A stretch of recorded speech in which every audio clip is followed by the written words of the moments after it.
Phase 4 let's get the beach first. सुबह सुबह भारत पे की तरफ से माधुरी को एक ईमेल आया।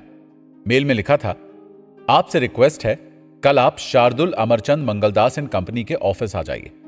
उस समय हमारे बेटे अव्युक्त का टर्म एग्जाम चल रहा था। माधुरी ने रिप्लाई किया कि वो कल नहीं आ सकती। माधुरी ने ईमेल के साथ श्रीराम स्कूल का एग्जाम शेड्यूल भी अटैच किया और रिक्वेस्ट किया कि मीटिंग अगले वीक की रखी जाए। उसने अपने मेल में यह भी कहा कि एक वकील के ऑफिस में मिलना उसके लिए थोड़ा अनकंफर्टेबल है। एक्ट ऑफ इंटिमिडेशन की बात करते हुए उसने कहा, बेहतर हो अगर वो वेन्यू का चुनाव खुद कर सके। माधुरी को ईमेल का जो रिस्पॉन्स मिला थोड़ा अजीब था। ईमेल में यह स्पष्ट रूप से कह दिया गया था कि माधुरी के ईमेल से यह क्लियर है कि वो कंपनी की बात मानने से इनकार कर रही हैं। लेकिन ठीक है, कंपनी मीटिंग को रीशेड्यूल करती है और एक दिन बाद इंपीरियल होटल में यह मीटिंग होगी। अगर इस डेट में भी माधुरी वहां प्रेजेंट नहीं होती है तो उसकी सर्विस को टर्मिनेट कर दिया जाएगा। इस टाइम तक मुझे रियलाइज हो गया था कि यह लड़ाई एक लीगल लड़ाई में बदल सकती है, इसलिए मुझे अब अपने लिए वकील की जरूरत होगी। यह सोचकर मैंने लॉयर सिद्धार्थ भावनानी से कांटेक्ट किया, जो मेरे लिए ग्रोफर में जनरल काउंसिल के तौर पर काम कर चुके थे। बाद में उन्होंने अपनी खुद की लॉ फर्म खोल ली थी। हम एक दूसरे की बहुत रिस्पेक्ट करते थे। साथ ही जब मैं भारत पे की शुरुआत कर रहा था तब सिद्धार्थ ने इस कंपनी में बहुत ही छोटा सा अमाउंट इन्वेस्ट किया और साथ ही कंपनी का एसएचए बनाने में भी हमारी मदद की। जब मैंने सिद्धार्थ को कांटेक्ट किया, उसकी तरफ से तुरंत रिस्पॉन्स आया। मुझे आपके साथ काम करने में और भारत पे की कंडीशन को सुधारने में खुशी महसूस होगी। हालांकि भारत पे ने सिद्धार्थ को एनओसी देने से इनकार कर दिया। कंपनी की तरफ से उनको जो अमाउंट जाना था उसे भी रोक दिया गया। जाहिर सी बात है, सुमित यहां पर गेम खेल रहा था, क्योंकि वो अब उन बिल्स को क्लियर करने के लिए रिस्पॉन्सिबल था। मेरे साले एडवोकेट शौनक शर्मा के जरिए मैं रायन करंजावाला से मिला, जिनकी बेटी शौनक के साथ लॉ स्कूल में पढ़ती थी। हमारी मीटिंग उनके ऑफिस करंजावाला एंड कंपनी में हुई, जो कि फ्रेंड्स कॉलोनी दिल्ली में था। मैंने उन्हें अपने साथ हुई सारी घटना की जानकारी दी। मैंने उन्हें बताया कि मेरे साथ कैसे ऑफिस में पॉलिटिक्स खेली जा रही है। ये बातें करते करते मैं बहुत कमजोर महसूस कर रहा था। वो तुरंत मान गए कि वो हमारा केस देखेंगे, बस उन्हें फोन पे से एनओसी लेने की जरूरत थी। वो फोन के ट्रेडमार्क से रिलेटेड कुछ मुद्दे पर काम कर चुके थे। मैं उनकी टीम के साथ संपर्क में बना हुआ था। सिविल साइड पर रूबी आहूजा, क्रिमिनल साइड पर संदीप कपूर काम कर रहे थे। आर्यन खान के केस में इन्होंने ही उसे जमानत दिलाई थी। जब ईमेल करके माधुरी को मीटिंग के लिए बुलाया गया तो लॉयर संदीप कपूर ने उनके साथ जाने की बात रखी। मुझे अच्छी तरह से याद है, मैं अपनी कार ड्राइव करके माधुरी को इंपीरियल होटल तक ले गया। मैंने उसे मीटिंग रूम के बाहर छोड़ा, जहां पर वकील और दूसरे अकाउंटिंग फोक्स पहले ही उनका इंतजार कर रहे थे।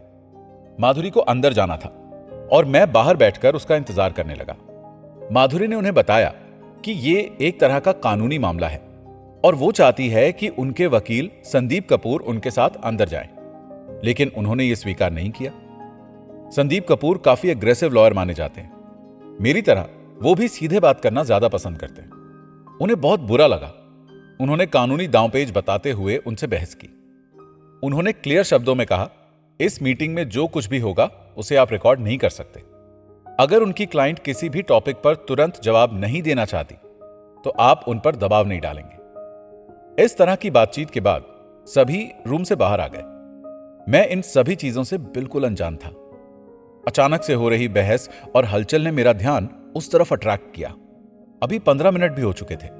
मैंने देखा कि वो लोग बाहर निकल रहे हैं ताकि वो अपना फोन बाहर रख सके, जिससे मीटिंग रूम के अंदर किसी भी तरह की रिकॉर्डिंग ना हो। पूरे 3 घंटे माधुरी के सवाल जवाब में ही बीत गए। उसे 1 मिनट का भी ब्रेक नहीं मिला, जबकि किसी भी डॉक्यूमेंट का एक भी पेपर उसके सामने प्रेजेंट नहीं किया गया। उसने कई बार उस दौरान हो रहे कमर्शियल डिस्कशन को लेकर सवाल भी पूछा। उसने बिजनेस रिलेटेड सवाल भी पूछे, बल्कि उससे जो सवाल पूछे गए वो बहुत ही बेकार से सवाल थे। जैसे उससे पूछा गया कि आपने वेंडर अपॉइंट क्यों किया। माधुरी ने जब बताया कि वेंडर अपॉइंट करने का क्या कारण था तो वो माधुरी के जवाब से थोड़े चिढ़ गए और उन्होंने दोबारा पूछा कि भारत पे के बोर्ड में सैम और A&M अपॉइंट करने का क्या कारण था। क्या बोर्ड ने उसके लिए कोड किया था? बाहर निकलकर माधुरी अपनी नाराजगी मुझसे जाहिर कर रही थी। देखा जाए तो बैठक में जो भी बातें हो रही थी वो सिर्फ एक दिखावा ही था। उन्हें डर था कि शायद माधुरी उनके सवालों का सही जवाब दे सकती है, इसलिए किसी भी खास मुद्दे पर बातचीत ही नहीं की गई। माधुरी ने अपनी बातचीत के बारे में मुझे बताया। उसने कहा, घुमा घुमाकर अजीब से सवाल पूछे जा रहे थे। मैं समझ रहा था कि मीटिंग में सिर्फ पहेलियां बुझाने की कोशिश की जा रही थी। अगली सुबह के अखबारों पर एक खबर छाई हुई थी। भारत पे ने माधुरी जैन के ऊपर से फंड मिसयूज का चार्ज हटाया और उनका ईसॉप कैंसिल किया गया।